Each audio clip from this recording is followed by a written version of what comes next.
Durante más de medio siglo, unos documentos muy misteriosos han estado contando una historia increíble, la de una expedición extraterrestre que vive entre nosotros, observándonos y analizándonos. Este es el famoso caso Humo. Hoy no vamos a entrar en si es verdad o mentira, no. En lugar de eso, vamos a hacer algo mucho más fascinante. Vamos a sumergirnos directamente en los documentos para descifrar la complejísima historia que han ido tejiendo durante 50 años. Imaginen recibir un mensaje así. Es una frase inquietante, ¿verdad? Sacada directamente de uno de los primeros documentos. Y claro, te genera un montón de preguntas al momento. ¿Quién ha enviado esto? ¿A qué plan se refieren? ¿Y por qué les preocupaba tanto un posible conflicto nuclear en la Tierra? Esta cita desde el principio ya marca un tono de urgencia que se va a mantener a lo largo de todo el dossier. Bueno, pues vamos a meternos de lleno. Todo esto arranca en Madrid a mediados de los años 60, con la llegada de unas cartas que desde luego no eran normales. Nuestra misión aquí es tirar del hilo de esta historia, a través de los propios textos, desde que eran cartas en papel hasta que se convirtieron en mensajes en la era digital, para intentar entender el mundo que nos escriben. Y es que este fenómeno no empezó con un platillo volante en el cielo, ni mucho menos. Empezó de una forma mucho más sutil, casi artesanal, a través del correo de toda la vida. Así se puso en marcha una campaña de comunicación metódica que, duraría décadas. Como podemos ver en esta cronología, la comunicación fue totalmente deliberada y expansiva. Empezó con un grupito muy pequeño en España y fue creciendo hasta convertirse en una red internacional. Y ojo, porque los remitentes no solo hablaban de su mundo, sino que comentaban activamente el nuestro. Hablaban de la muerte de filósofos, de la política de la Guerra Fría, y siempre con esa coletilla. Había que difundir la información con urgencia. Entonces, la gran pregunta es, ¿quiénes eran supuestamente los autores de estas cartas?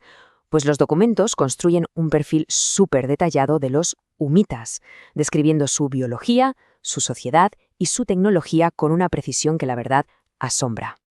Lo que es realmente interesante de esta comparación es lo diferentes que se plantean. O sea, no son los típicos humanos con antenas, para nada.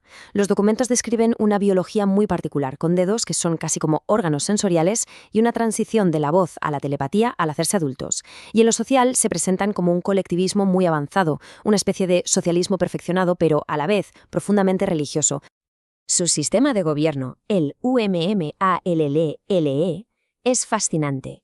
Lo describen como una respuesta directa a un pasado traumático que tuvieron, bajo una dictadura brutal. Para que no se repita, seleccionan a sus líderes cuando son niños, entre los más brillantes y equilibrados, y los forman para gobernar con sabiduría. El resultado es una especie de tecnocracia basada en el mérito, diseñada para la estabilidad a muy largo plazo. Y esto ilustra de maravilla la tecnología tan avanzada que describen. Sus casas no son edificios estáticos, sino estructuras dinámicas que salen del suelo por la noche. La descripción técnica es súper específica. Hablan de un pistón gigante que se muere con vapor de sodio calentado por energía nuclear. Es una imagen increíblemente vívida y, desde luego, muy original. Venga, pasemos ahora de lo físico a lo metafísico. Porque el dossier no solo se queda en la biología o la tecnología, también presenta una cosmología y una filosofía espiritual realmente complejas. Uno de los puntos clave es su idea del Wam-Wam, o pluricosmos. A ver, no se trata de los universos paralelos de la ciencia ficción. Ellos describen la realidad como una serie infinita de parejas de universos, donde cada uno tiene su gemelo. Imaginen que cada cosa que pasa aquí genera un eco en su gemelo y al revés. No es una conexión física, sino una especie de entrelazamiento cósmico que va moldeando sutilmente las dos realidades. Su espiritualidad gira en torno al Bua Wei Biai, el alma colectiva. Podríamos pensar en ello como una especie de nube espiritual, una red psíquica donde cada vida es un dato que enriquece el sistema operativo de la especie. Y de ahí sacan su moral, sus instintos y, en definitiva, su capacidad para comunicarse sin hablar.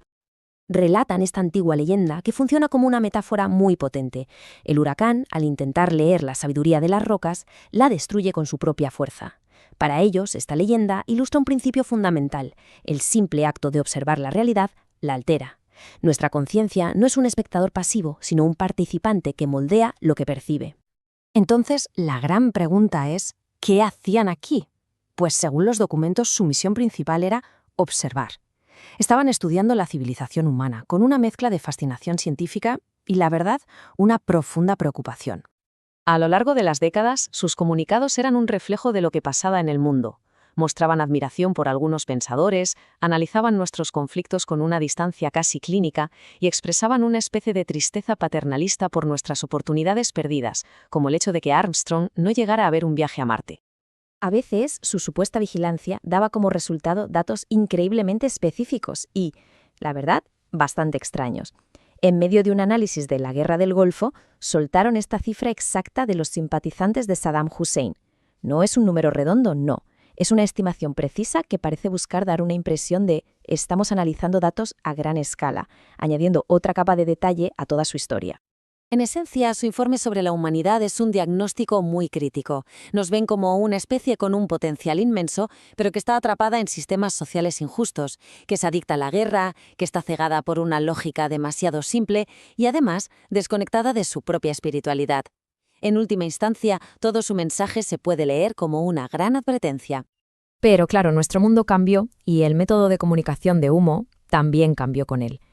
La era de las cartas a máquina y los sellos de correos dio paso a algo mucho más inmediato y público. El dossier entró de lleno en la era digital. Lo que antes era un goteo de información para un grupo selecto se convirtió en un diálogo en tiempo real con cualquiera que quisiera participar.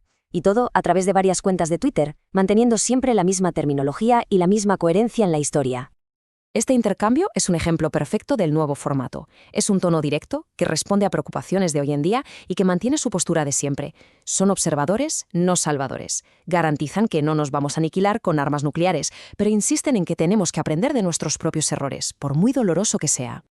Después de más de 50 años, miles de páginas y una evolución constante, ¿con qué nos quedamos de la narrativa del dossier Humo? No de su origen, sino de la historia en sí. Hay varios rasgos clave que explican por qué este caso ha durado tanto. Primero, su longevidad, que es muy poco habitual.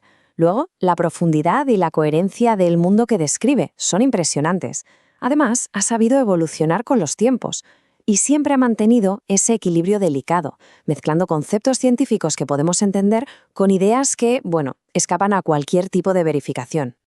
Al final nos quedamos con la misma pregunta del principio.